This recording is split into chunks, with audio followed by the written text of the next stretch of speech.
Maintenant, c'est au tour des moulinets. Pour la plupart des gens, le moulinet sert à remiser la soie.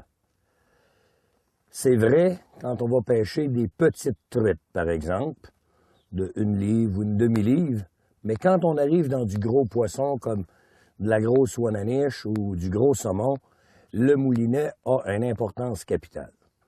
Ce qui est important quand on fait le choix d'un moulinet, c'est de trouver la grosseur du moulinet qui va aller en fonction de la canne pour bien balancer. Alors, une canne qui est bien balancée, peu importe la longueur ou la pesanteur de la canne, va vous donner un moulinet qui va être équilibré à partir de 1 pouce du bout de la poignée pour que le moulinet ne donne pas de contre-coup quand on fait ses lancers. En fait, il y a 3 sortes de moulinets.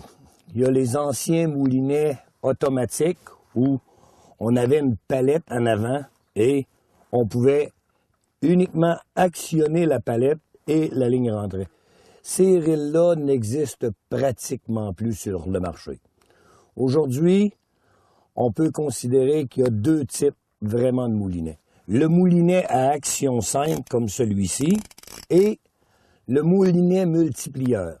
Et le multiplieur, de moins en moins, on en voit. C'était un moulinet avec lequel on faisait 1 tour de manivelle et on rentrait 2 tours de soie. C'était des moulinets qui étaient assez pesants et compliqués. Aujourd'hui, on peut dire que 95% des moulinets sont à action simple. Alors, la plupart des moulinets qu'on rencontre, surtout pour les pêcheurs de truites, sont des moulinets à ce qu'on appelle criquet. Donc, la jante extérieure du moulinet va nous permettre de paumer si jamais on prend un poisson plus gros que prévu. On installe la paume de sa main en dessous et on applique le frein. C'est des moulinets qui ont un petit ajustement à criquet ici, mais qui ne donnent pas beaucoup de résistance. Les moulinets plus gros, les moulinets à saumon, eux, viennent avec des freins ajustables, des freins à disque. La plupart des freins que vous allez voir sur des moulinets sont des disques à pression qui se servent quand on tourne l'extérieur du moulinet comme celui-ci. Et là, on va avoir beaucoup plus de pression.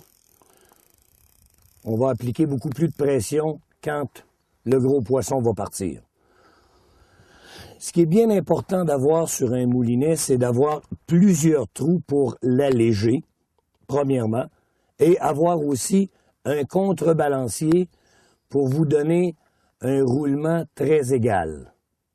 L'importance des trous sur un moulinet est non seulement pour alléger le moulinet, comme vous le voyez sur celui-ci, où il y a des trous sur la roulette extérieure, comme la roulette intérieure. Et même, il y en a où on va installer notre corde de réserve.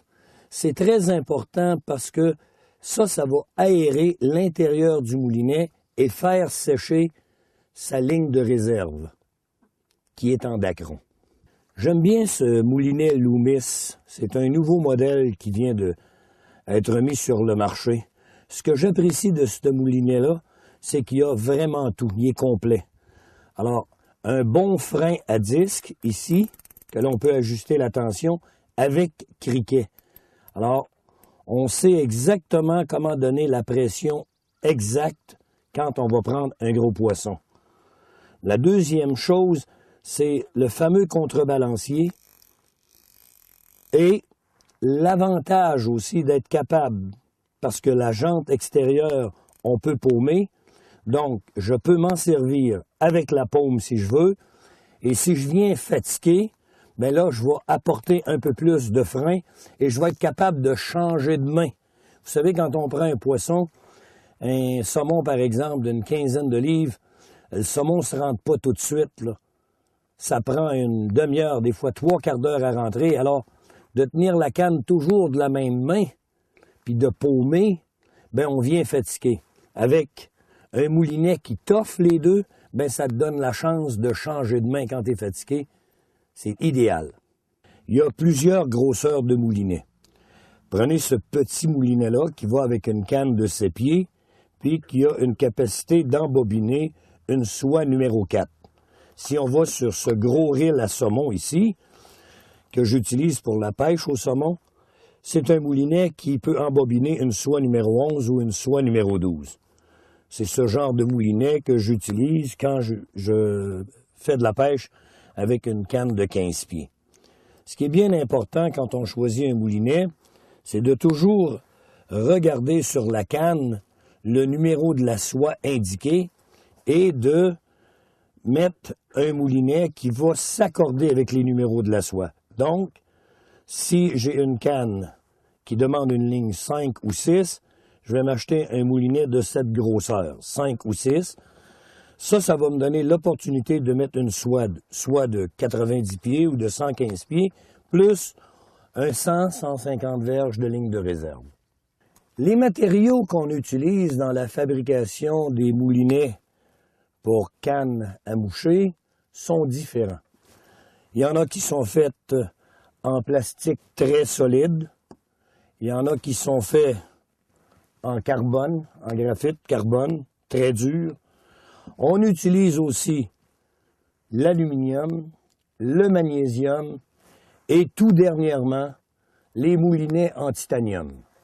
Les moulinets en titanium, bien sûr, vous le savez, c'est très, très léger, très résistant, mais aussi très coûteux. Depuis quelques années, on a vu apparaître sur le marché des moulinets large harbor. Ça veut dire la capacité intérieure du reel étant plus large. Le reel est plus compact. Ça donne une chance de bien placer sa ligne bien égale sur le moulinet. Et une chose qui est très importante, c'est si jamais le moulinet avait à sortir rapidement la soie parce que le poisson s'en va avec, ça va l'empêcher de s'entremêler ici. Alors, les anciens modèles comme celui-ci, qui étaient plus longs, mais plus étroits. Donc, le large harbor, aujourd'hui, devient de plus en plus populaire.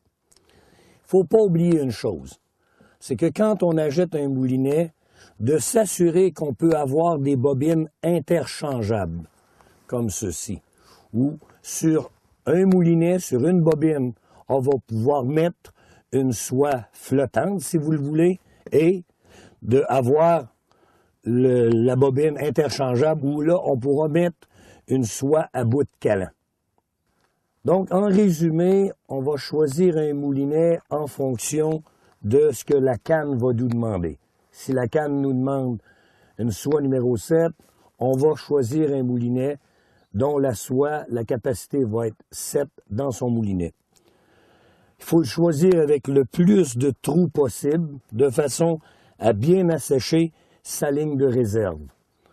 Un bon moulinet qui roule doucement, un bon frein à disque, un contrebalancier pour vous donner un roulement très doux. Il est très important de vérifier au début de la saison son moulinet et de faire attention à une chose, le sable qui peut s'insérer à l'intérieur. Ça pourrait complètement détruire le frein de votre moulinet, puis vous seriez obligé d'en acheter un autre.